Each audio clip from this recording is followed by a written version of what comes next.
go on in the ovary and the ovarian system. And the 28 days What is then the primary follicle, secondary follicle, the Graafian follicle, the rupturing of Graafian follicle, corpus heterozygotum, corpus luteum, corpus albicans, and this is the ovarian vessels. This is the isthmus, fertilization happening, ampulla and fundibular matter of embryos. So first of all, we start when a human female zygote is formed. The primordial germ cells are found in the yolk sac, which migrate to the ovary. There they are called the oogonia. The oogenesis will start and they will have something around 500 to 600 oogonia. They will develop into primary oocytes which will get stuck in diplotin of prophase 1. At birth there will be 1 to 2 million oocytes which is not going to increase afterwards. Now at puberty, GnRH will come and it is going to stimulate the anterior pituitary to release the follicular stimulation hormone. It will stimulate the follicles and the hairs are going to get outside the primary oocytes. The hairs will be granulosa cells and theta interna, theta externa, and zona pellucida. Now as FSH increases, the follicular cells will release estrogen. As estrogen increases, at the start there will be negative feedback, but later on there will be a positive feedback and it will cause LH surge from the anterior pituitary. The LH surge is the main thing which causes the Graafian follicles which form corpus luteum, and the secondary oocyte will be released into the peritoneum, which will be attracted by the fibrillar into the fallopian tube. There will be two events: either there is pregnancy or there is no pregnancy, or either there is fertilization or no fertilization. So if there is no fertilization, the secondary oocyte will get degenerated in the next 48 hours, and the corpus luteum will remain for 7 days and keeps releasing progesterone as the progesterone representative the endometrial lining of the fetus will release. But later on, as there is no excretion from the trophoblast, the progesterone levels drop and the lining will shed off during the menstruation and there is nothing, no pregnancy. But if the fertilization occurs by the sperm, what happens is the oocyte completes its meiosis and it will form the ovum and the zygote will be formed. It will go and deposit itself into the uterine lining, that is the maternal vesicle. And the trophoblast is formed 6 sexual trophoblasts, cytoplasm and the beta and it will release its semen. Now it maintains the corpus luteum until the placenta doesn't come. Now the progesterone will be released and this is from the lining. And the entire cycle may repeat after next month if there is pregnancy, and if there is pregnancy, it will not repeat itself, and for 9 months we will develop the fetus into the baby and there will be fertilization. Thank you. Yeah.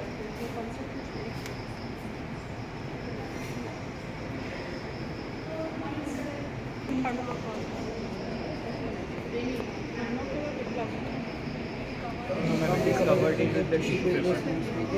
Covered it with the tissue paper and then This is tissue paper. this is not cotton.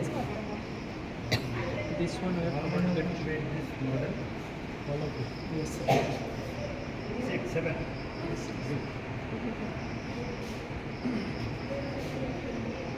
He also shown fertilization.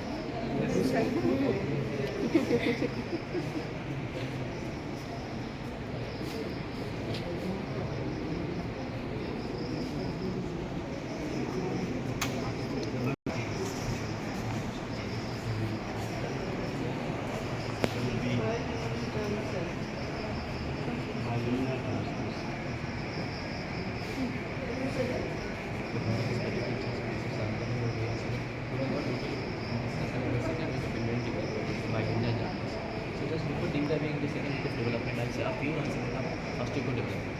So hypothalamus secretes a specific hormone called the hormone releasing. So this stimulates anterior pituitary to secrete longitudinal hormone which at 14 day of menstrual cycle elevated to its peak, which is called discharge, which is responsible for the release of ovum from the ovary, which is called ovulation.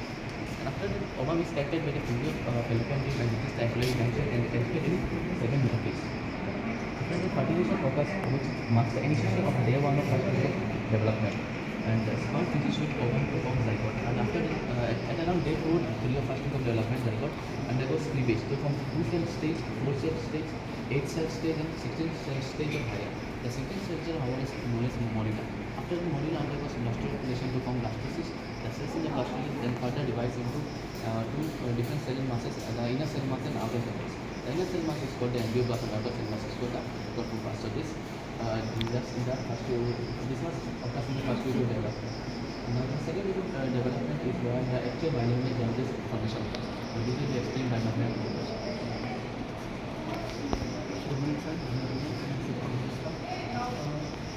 Now I will discuss the actual our properties by linear jumbles, which is occurring in the second group development. So initially, as my friend told that in first group development, their major structure are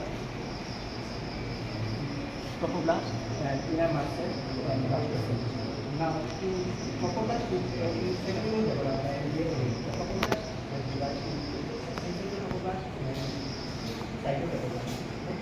Central trophoblast is not particular these cells are disintegrated and condition. And this cytotrophoblast there are actually well defined clear organisms and modern perspective. And inner muscle they divided into two groups, that is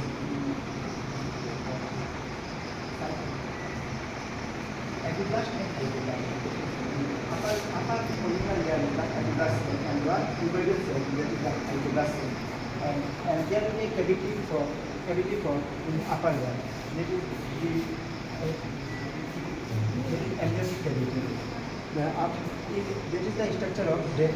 And when actual biluminar jaundice, you see the day night. In day night, you see the well-defined biluminar jaundice.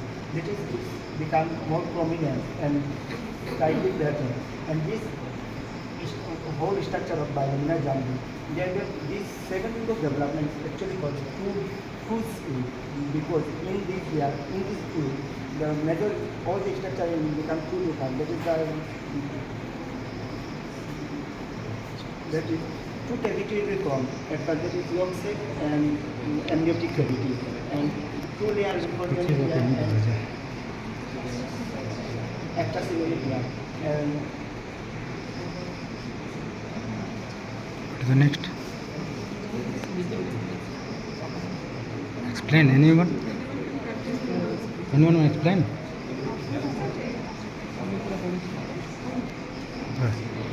Continue.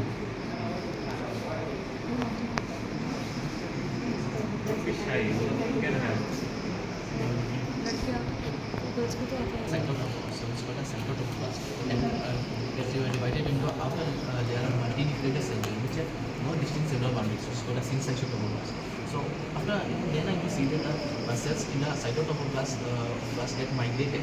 These are mitotic figures because they have the capability of division. They get migrated in the syncytotrophoblast, and after that they can release from the syncytotrophoblast into the endometrial stomach. So this much about the day 9. So after that we see the day 31. This the epiblast layer gets fully converted into a more well-defined layer, which is known as the exosome. It is known as the the extra-embryonic cavity. And the cytotrophoblast and the syncytotrophoblast remains intact at that stage. And then occurs this for the primitive yolks. And then the day 13 the primitive yolks get further developed into more prominent stage, which is called the secondary yolks. And some remains, some part of the primitive yolk remains extracellular cyst there. After the day 13 is the last day of 14 the whole this not the stock, the whole stock gets degenerated, and the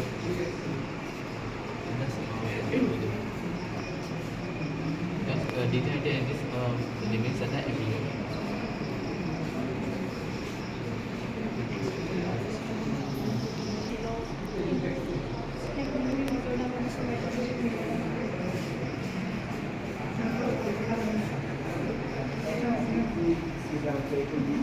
main topic of the biluminar jaundice. So epiblast and hypoblast. Epiblast will also germinal germination and germination is also very important. If you see this germinal ligament childhood development is there that converted into three channels, exoderm, mesoderm and endoderm, and will generate our whole human body tissue. Explain. चाहिए आपका मैं खींच दूँ नहीं. अपनी वाले से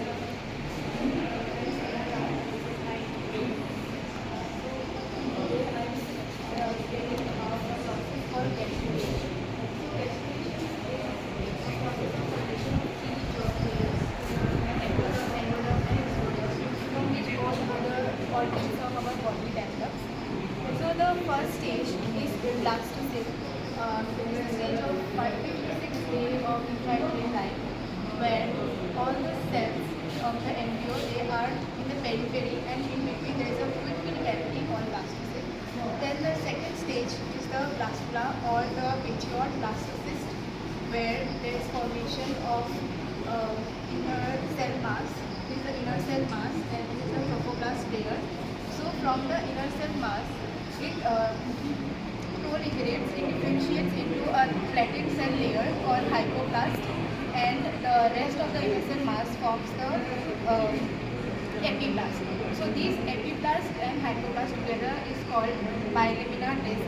So from that bilaminar disc, the epiblast cell layer, they first proliferate, and they differentiate and form an elevation called primitive strip on the 15th day of intrauterine life. And through this primitive strip, some cells of the epiblast, they migrate between the epiblast and the hypoblast, and they replaces some cells of the hypoblast to form the endoderm, which is the innermost layer.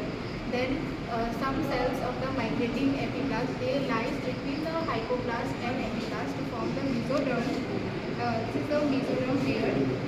And some cells which are remaining in the epiblast cells which are remaining forms the outer cell layer, which is the ectoderm. So from these three germ layers, all the organs of our body develop. So the organs which are developed from endoderm are the epithelial layer lining of the gastrointestinal tract, except the mouth and the anus. Then the respiratory tract, then the epithelial layer of urinary bladder and urethra, then the etc. And then the organs which are developed from mesoderm are the heart, then muscles, cartilages, bones, etc. The kidneys and ureters also develop from mesoderm. Then the adrenal medulla is developed from cortex, is developed from mesoderm. Then the structures which are developed from ectoderm layer are the skin, hair, nail buds, then all the adrenal cortex, adrenal medulla, etc. So this is the gastrulation, which is completed within 21 days of intrauterine life.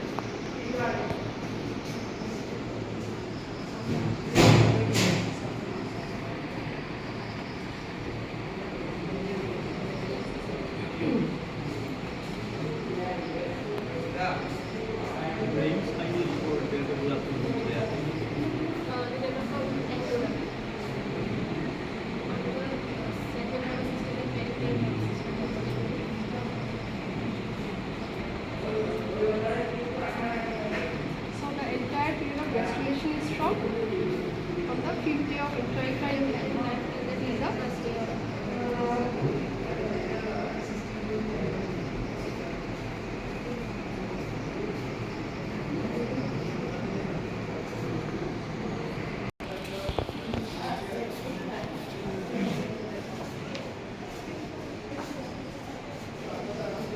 Good morning, respected teachers. Good sir, good morning, ma'am. I am Anatomical, and today I will be presenting my kit, Group D. Today I will be presenting our model on the formation of chorionic villi. So this chorionic villi is a fundamental process in the development of the placenta during the early days of pregnancy. So first we will start with the zygote. So what happens after fertilization? The zygote undergoes rapid matrix division, thus forming the 2-cell, 4-cell, ultimately the 16-cell morula. Then what happens? Water moves inside this morula and thus forms a fluid filled cavity for the blastocyst. Ultimately it forms the blastocyst. Then it has two layers, innermost cell and outermost cell. The innermost cell forms the embryoblast and the outermost cell forms the trophoblast. This whole blastocyst still floats within the uterine cavity. Then what happens? This blastocyst starts approaching towards the endometrial lining of the uterus. Basically the uterus has three layers from inside to outside. These are the endometrium, myometrium and the perimetrium. Blastocyst gets implanted within the endometrium. After implantation, it starts releasing some enzymes that helps it to go deep into the endometrium. During this day, during 9th day of development, the outer layer, which is the trophoblast layer, it starts dividing into two layers. The inner mononucleated cytotrophoblast and the outer scattered multinucleated syncytotrophoblast. This syncytotrophoblast, which releases some hydrolytic enzymes, that helps to break down the undernutritional lining of the internal blood vessels. It also releases an important enzyme known as human chorionic gonadotrophin hormone, which is absolutely necessary to maintain the corpus luteum. And further, the corpus luteum maintains the cholesterol level, thereby maintaining the endometrium intact and thus it prevents the menstruation. Further, what happens during even the 12th day of development, there are small spaces that start to form into the interior trophoblast. These spaces are called the lacunae, and these are nothing but small spaces filled with the maternal blood. And in 1 or 2 days, several lacunae will start to fuse with each other and they form the intervillous spaces. Here is a model of lacunae, which is showing this trophoblast and the interior trophoblast. Spaces formed in this lacunae called the lacunae, and the internal blood vessels, they are eroded by the hydrolytic enzyme released by this initiating trophoblast only. Then what happens? Embryoblast that I have talked earlier. This embryoblast also develops into epiblast and hypoblast. And also two cavities are formed. These are two cavities, this primary cavity and the primary yolk cell. And another layer called extraembryonic mesoderm, which starts to develop between this cytotrophoblast and the embryonic cavity and the insect cavity. This is the orange thing is the extraembryonic mesoderm.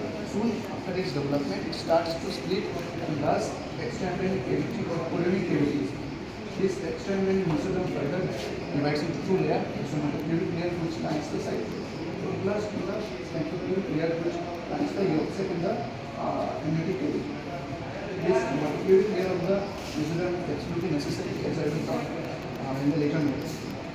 Then what happens, the outer layer of the cytotrophoblast, this cytotrophoblast, it starts to proliferate and pushes upward along with the syncytial trophoblast and then protrudes continuously structures. These are known as the primary villas. The primary villas is made inner core of cytotrophoblast and the outer core of syncytial trophoblast. This green is called the syncytial trophoblast. Then what happens, we need to reach last end of the third week, extraembryonic mesoderm I have talked earlier, especially the somatopubic layer, it also starts sending its projection into the primary villi, thus forming the secondary villi. Secondary villi is composed of from inside to outside. These are the extraembryonic mesoderm, trophoblast and syncytial trophoblast. Then what happens, the extraembryonic mesoderm, its tissue starts to differentiate and thus forms several blood vessels. This blood vessel starts to form within this extraembryonic mesoderm and thus forms the tertiary villus. We have a 3D model of this tertiary villus. Next, the tertiary villus. If we remove the blood vessels, it's only the secondary villus. Showing the extraembryonic mesoderm and the cytoplasm and the syncytial trophoblast. Blood vessels starts to develop and it is known as tertiary villus. And these are known as intervillus spaces. In these spaces, the maternal blood vessels, they are eroded by the hydrolytic enzymes and these spaces completely filled with the blood. Now what it tells is the embryoblast is connected to the trophoblast structure known as connective swap, which later develops into the umbilical cord. This umbilical cord is composed of two arteries and one vein. Umbilical arteries known umbilical vein. This umbilical arteries branch of these arteries and veins. These are known as chorionic arteries or cotyledon arteries. What happens? We oxygenate and the waste material containing the blood.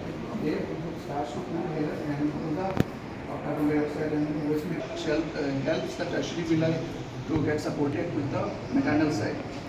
This tertiary villi is supported through the cytoplasm with the help of a structure known as anchoring villi. This is the anchoring villi supporting the tertiary villi with the maternal side. And this whole plate is known as the chorionic plate. Chorionic plate and its extensive branching pattern, these are together known as chorionic fundosum, and they together form the placenta. Now, unfortunately, there are some diseases in which some infectious pathogens, they can cross this villus membrane, like all the three membranes that I have discussed. These infections, they are grouped together under nematode infection, like rubella virus or herpes simplex virus. They can reach this barrier and cause some severe congenital anomalies. Thank you, ma'am. This was it from my side. Good. What forms the placental barrier? These three layers together from outside to inside, these are the syncytial trophoblast, cytoplasm, and the extraembryonic mesoderm along with the endothelium of the blood vessel. They together form the placental barrier. They only allow specific, like all the hormones not there, they are not allowed. Only cortisol is one hormone, it is allowed to discuss in the area.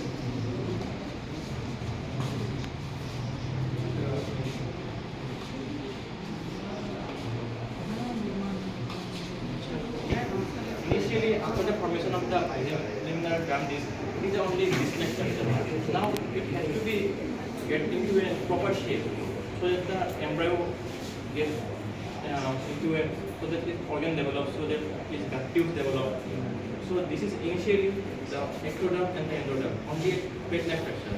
It later develop into a long after it will form the human body. Initially, the extra-embryonic mesoderm cover the amnion, and this is the ectoderm, and this is the amniotic cavity. Initially, the embryo is covered on the dorsal surface by the amniotic cavity, and this is the large egg cell. But there are two foldings. One is the longitudinal folding, and another is the lateral folding. In longitudinal folding, the embryo elongates in craniopodal direction, in which the head develops and another tail develops. This is the showing the longitudinal folding. Initially, this is the ectoderm and this is the endoderm. Due to the development of the somites, the development of brain vesicles, and the spinal cord, the head fold develops. And due to the development of the spinal cord and the somites, the caudal fold develops. And initially, the large embryo, as the large egg cell, it shrinks and it gets incorporated into the embryo, forming the construction of the embryo. Now, initially, there were no cardiac, no other organs developed. So later, the cardiac regions, which will form the heart, the second cardiac which will form the diaphragm, so initially was in the cranial end. But when this embryo elongates, it descends to the thoracic region. And the orbital membrane, which will later form the mouth or this pharynx, was initially towards the cranial end. Then it is pushed by the embryo towards the ventral side. And initially, the cloaca, which will form the urogenital system of our body, was initially directed caudally, and it is also pushed ventrally. This is the allantois. Allantois from the urachus, which will be persisted as the median umbilical ligament in the embryo. And it is a connecting stalk, which is connect the embryo to the mother body, which is result from the placenta. Now, if we cut the embryo in the transverse section, we will find this model. It shows the lateral folding. Initially, this plate-like structure, by the lateral folding, it will go into a tube-like structure. Now we add a tube-with-a-tube structure we have. Now this is the embryonic cavity, amniotic cavity surrounding the whole embryo. Now this will extend and grow more and covers the whole embryo. Now the ectoderm, this is the extent growing of the ectoderm in the mesoderm. This structure we found. Now this model is showing this is the extra-embryonic mesoderm, this is the amniotic cavity, and this is the ectoderm. Now the ectoderm grows ventrally and fused in the midline, so that the anterior body is completed. And this is the mesoderm. This is the neural tube. Neural tube develops from the ectoderm. It's from the neural tube, then it forms the neural fold, then the neural tube is formed. The below structure is the motor cord, and this is the dorsal aorta. The mesoderm has three parts. One is the parietal mesoderm, intermediate mesoderm, and another is the lateral mesoderm. The lateral mesoderm has again two parts. One is the visceral layer, one is the parietal layer. This parietal layer fuses along with the ectoderm so that the anterior body wall is completed. And the visceral wall fuses with the gut tube, with the egg shape, forming the smooth muscles of the gut. And in between them, the cavity is formed, the intra-embryonic cavity, from which later the pericardial cavity, pleural cavity, endocardial cavity will be formed. And if the body, this force is unable to fuse properly in this midline, then there may be some defects which we call the ventral body wall defects. If it is unable to fuse in the thoracic region, the heart being superficial, we can see the heart. This condition is called ectopia cordis. And if it is unable to fuse in the lower abdominal portion, the urinary bladder may be visible. This is called extrophy bladder, the bladder extrophy. And if this is unable to fuse in the umbilical region, the intestine and liver may be superficial. This is called omphalocele. And this is the from my side. Good.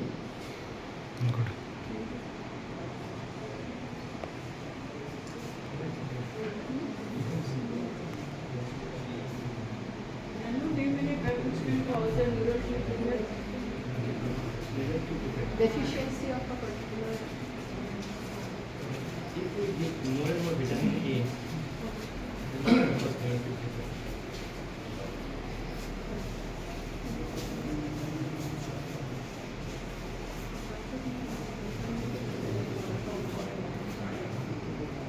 Any deficiency of any particular that can cause neural tube defect.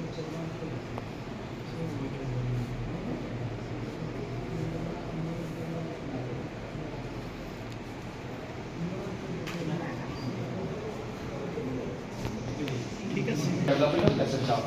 My name is Ikram Hussain and along with my co-presenter, Divyan Nath will present you the different stages of development of placenta. Here you can see the embryo, human embryo at the second month of development, along with the human embryo at the end of the third month of gestation and the full term placenta. As we know, the fetal period begins from the 9th week of gestation to the end of the fetus that takes birth. During this period, extensive compartmentalization and growth of the organs in the fetus take place. So for this, the placenta plays an important role in the exchange of nutrients, gases, and waste products from the maternal body and the fetal body.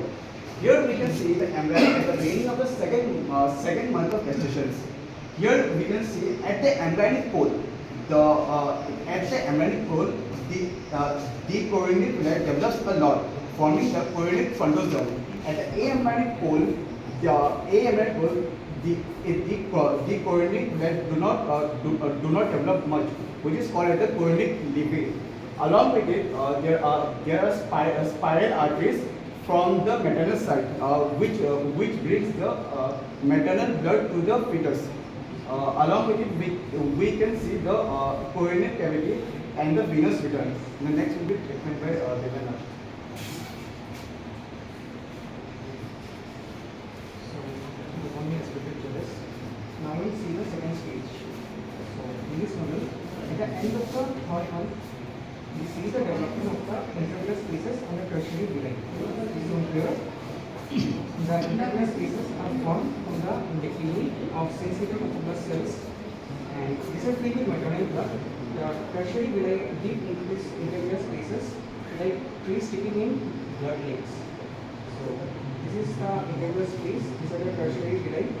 This is the developing umbilical cord. This is the developing fetus, and this is the junctional layer, where you see the decidua, parietalis, and neon, the colonic levy. These three layers fuse to form the junctional vein. Next, we will go to the model. Here, this is the model of the fully formed placenta, and this is a cut section of the fully formed placenta formed at the end of the fourth month. So, in this model, we see the decidua basalis, which is the outermost layer of the placenta from the maternal side. This forms septa that deep into the intravenous spaces, and this, as a result, we can see several divisions which are called cotyledons. These are called cotyledons, and we see this cotyledons. Then we can see at this stage the vessel circulation of the placenta is also completed, fully developed. So we see these are the colonic vessels. These colonic vessels which run through the colonic vein and deep into the intravenous spaces, and these vessels carry the fetal blood and help the fetus to exchange nutrients, blood, and waste products with the maternal blood. And these vessels are connected with the umbilical vessels. The umbilical arteries carry deoxygenated blood, and the umbilical veins carry oxygenated blood. This is an asexuality. So these are the umbilical veins. These are the umbilical arteries. And this is the amniotic sac. This covers the fetus and protects the fetus during pregnancy. So this is the section. This shows the colonic vessels sticking in the colonic intravenous spaces and extending blood to the maternal blood. This is the basic thing.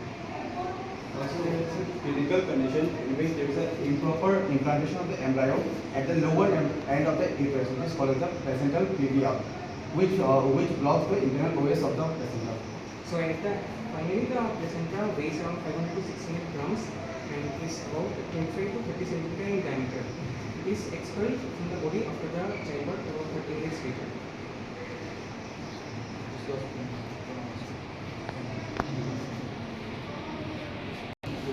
Our topic is development of interaction. In the interaction section, intrauterine life, and it is the first organ to start working as early as 22nd year. The heart starts development in form of two endothelial tubes, which fuse to form four major structures, that is from bodily end to cranial end, that is sinus venosus, common atrium, common ventricle, and the cranial part is bulbous cordus. The part we are most concerned is the common atrium and the sinus venosus, which helps in formation of the atrium part. The most interesting part of the atrial development is from the right atrium. The right atrium is formed by the common atrium, that is the primitive part, which forms the rough area, which the rough area is called rough area because of presence of musculi pectini. And the smooth area is formed by the sinus venosus. Ma'am, this is the rough area, which is formed by the primitive atrium part, and the bluish part that we are seeing is the sinus venosus, which opens up from this portion and forms the smooth part. Now, from the development of the septum, the first structure we are seeing is the septum spurium. The septum spurium is formed by the at the cranial end of the two valves where it gets mixed up, and on the left side we have the septum primum. The septum primum goes from the cranial border of the atrium towards the AV cushion. The AV cushion forms the septum intermedium. The first structure here is not shown, but the foramen that is formed is the foramen primum. And when the foramen primum is closed up by the septum primum gets degenerated at the cranial end, forming the foramen secundum. The foramen secundum is then closed by another structure present in between, that is the septum secundum. The septum secundum and the septum primum, there is a oblique shaped gap, that is the foramen ovale. The foramen ovale relates to the structure of fossa ovalis in the adult human being. The foramen oval is patent during the entire intrauterine life. When the right atrium starts receiving deoxygenated blood, it gets closed. The defects that we see in the development of intra-arterial septum is the arterial septum defect, which causes cyanosis and due to the mixture of oxygenated and deoxygenated blood. We are also known as the Fallot's tetralogy, which occurs due to the not formation of the AV cushion, which is the major structure which helps in formation of the intra-arterial and the interventricular septums. So the interventricular and interchamber persistence of this connection between the two chambers forms the Fallot's tetralogy. It consists of two or more types of diseases. The one is hypertrophy of right atrium, one is intraventricular septal defect, one is overriding of aorta, and one is pulmonary stenosis.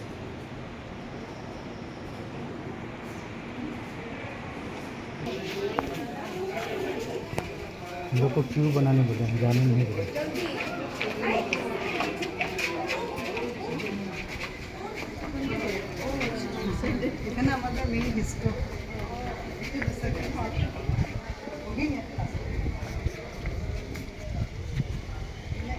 अरे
front, who is you? You front, come this side.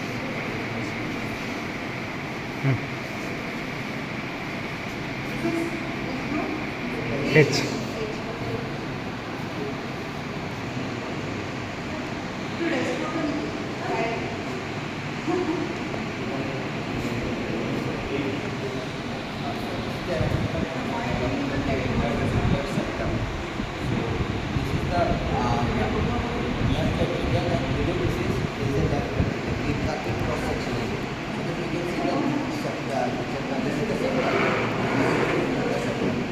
It starts from 6 feet and it ends at the end of the 7 feet. And the interventricular segment is divided from mainly three parts. The first is the bulbar part, which is seen here. The development of the bulbar is A for right bulbar ridge, A for left bulbar ridge, B for right bulbar ridge. This is the upper and this will further from the bulbar section of the interventricular segment from here to here to here. Then the second part is from the membranous part, which is from interventricular cushion, is here to the receiving. From here is from this. And last is the from the primitive atrium is this part, muscular part, from the muscular sector of the last part of the interventricular.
Also, this in the development of pancreas, there are common some anomalies such as the pancreas divisum and the annular pancreas.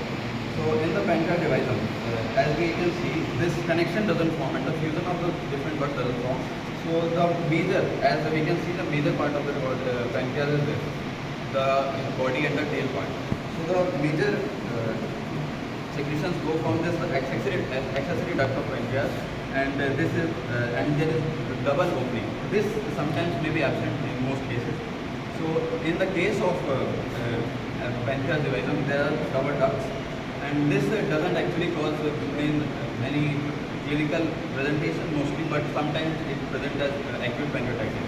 And also in the annular pancreas, this ventral bud actually doesn't come posteromedially and fuses to the pancreas dorsal bud. It actually forms a ring around the duodenum, which then appears as duodenal obstruction sometimes. So this is my topic.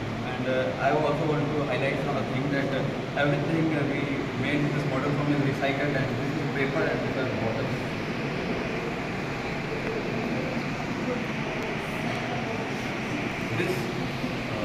This gut rotates, but this ventral bud actually wraps around the duodenum, the full gut. So it actually causes an obstruction in the passage of the duodenum, and it may very present as a burden of patient. Something is missing. Something is missing.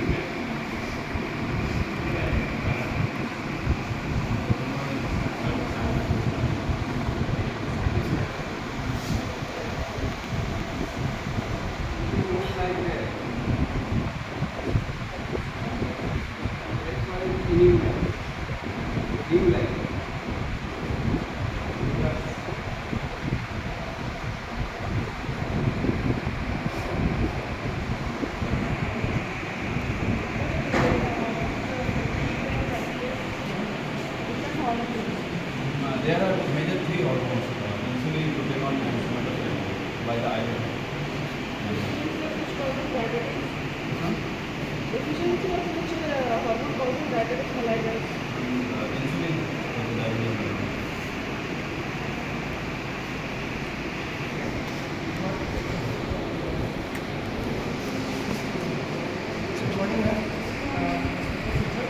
Our model is physiological definition of the body. So, during the first week of the development, the arterial segment of the liver starts to develop very fast, and there is development of the liver, and there is the because of the rapid elongation of the arterial segment of the liver and the rapid growth of the liver and developing mesenteric kidneys.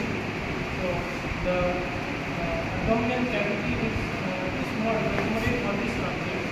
So this results in the midgut lobe entering into the umbilical cord over this time. So this is called the physiological condition of the midgut and physiological umbilical cord. And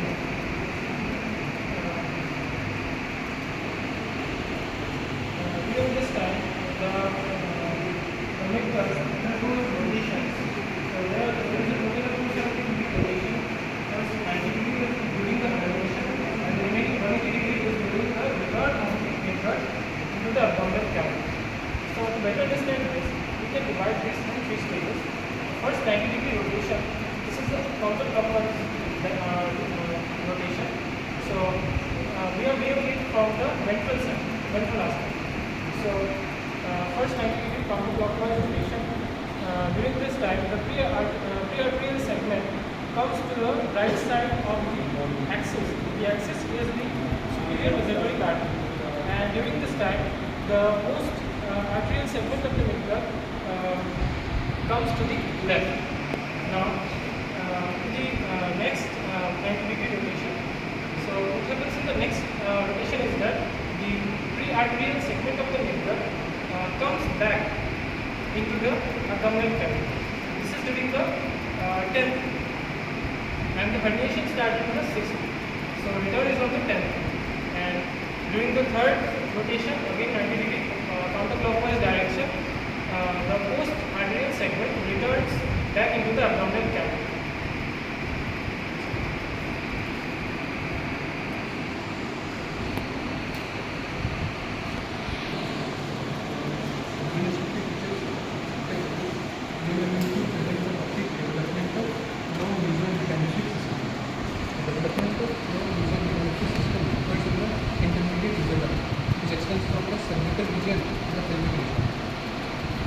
During the fourth week, there are some developments of tubes in the cervical region, which leads to the formation of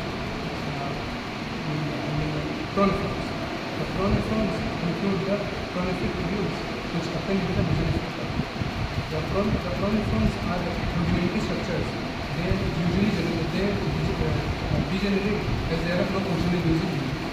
The second structure is the mesonephrons. The mesonephrons start developing from the middle of the fourth week to the eighth week. It includes the mesonephric duct and the mesonephric tubules. The mesonephric tubules occur in the mesonephric duct. In males, the mesonephric duct remains persistent as it develops into the male genital plexus, including the ejaculatory duct, the vas deferens, and the epididymis.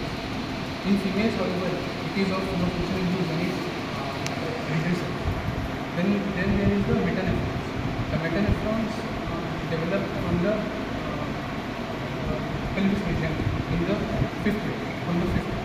It includes the ureteric bud and the metanephric plasma.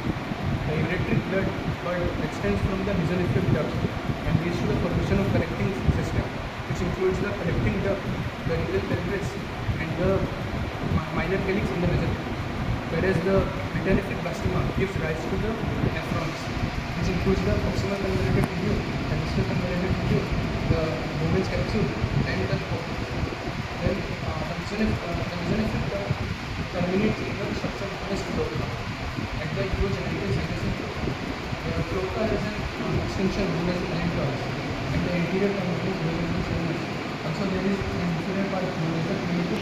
Since the development of metanephrons occurs in the previous region, after developing it in the kidney, it ascends into the lumbar region.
Start.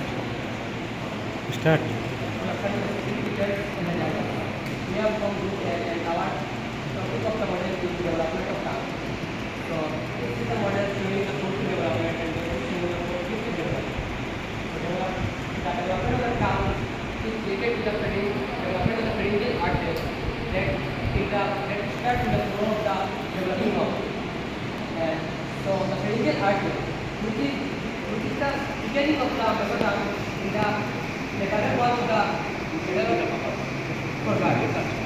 So from the medial part of the first pharyngeal artery, there is the pulsation takes place for lateral uveal swelling.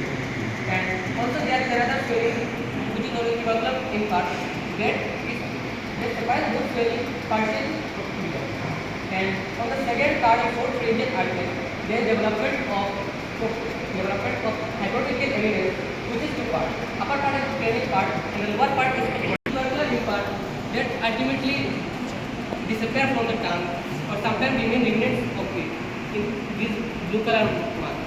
And from the cranial part of the hypothetical evidence, the posterior one part of the tongue is developed, and from the caudal part the posterior part of the tongue is developed. And from the behind the tuberculum impart, there is proliferation of the pyrofacial duct, and the opening of it is shown in the upper surface of the tongue, known as foramen sicca. And this dark green color is known as the remaining part of the hypermetrial lamina. And there in front, there are these two parts showing in the below, this acquired eminence, and upper part it is known as epiglottal swelling. And in the center there is a black color known as the laryngeal orifice. So the tongue, in the anterior two-thirds of the tongue, it is supplied by mandibular nerve that develops from the first pharyngeal article. So this first pharyngeal article also known as mandibular nerve. And posterior one-third of the tongue is supplied by the nasopharyngeal nerve, and the posterior part is supplied by the superior laryngeal nerve. And the taste sensation in the first anterior two-thirds is by the further tympanic branch of the facial nerve, which is the seventh nerve terminal.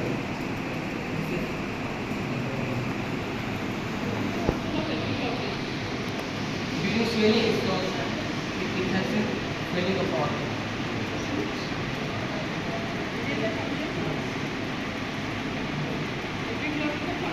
It also prevent of root to phototrachea.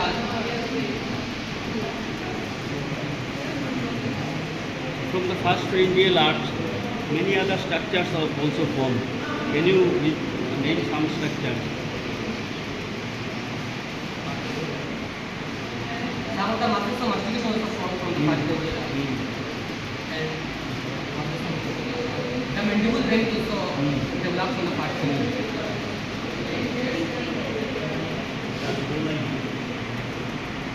Here also something. Then